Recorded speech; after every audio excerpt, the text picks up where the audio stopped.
Where to find real gold without digging. You don't have to go to Canada or Africa to find gold. You don't need a mine. You don't need explosives. And you definitely don't need to dig. Because sometimes, all you need is a river. And the patience to listen to it.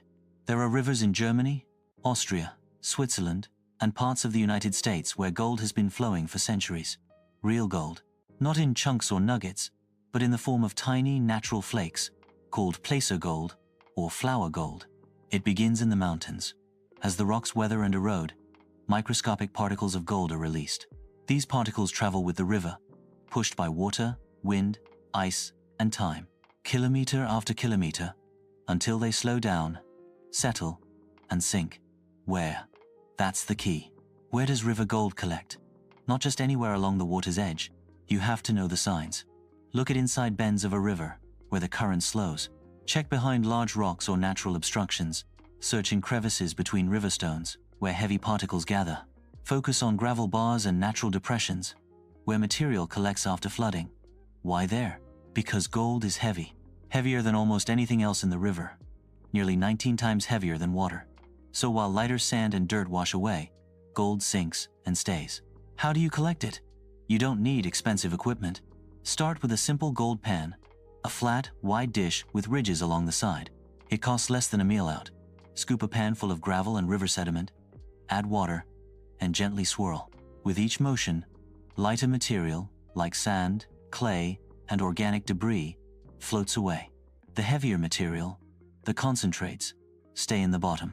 And if you're in the right spot, you'll start to see tiny flashes of gold. Flakes, dust, shiny specks that catch the light. And yes, they're real. Is it legal?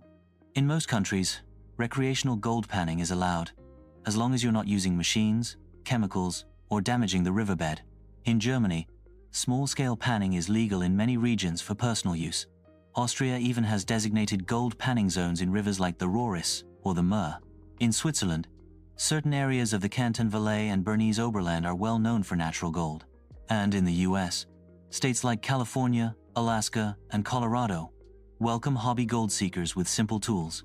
But always check your local laws. Rules vary by region. What do you really need? A simple gold pan, a small shovel or trowel, rubber boots, a quiet spot on the river, and most importantly, patience, because you won't get rich overnight. But that's not the point. The moment when you tilt the pan just right and see a golden shimmer among the black sand, that's magic. That's real. That's yours. Final thought. Gold doesn't always lie buried in rock. Sometimes it flows in silence, waits in the bend of a river, rests beneath your feet. You just have to know how to look. No mine, no machines, no digging. Just you, a pan, and the quiet truth that sometimes the river still whispers, there is gold here.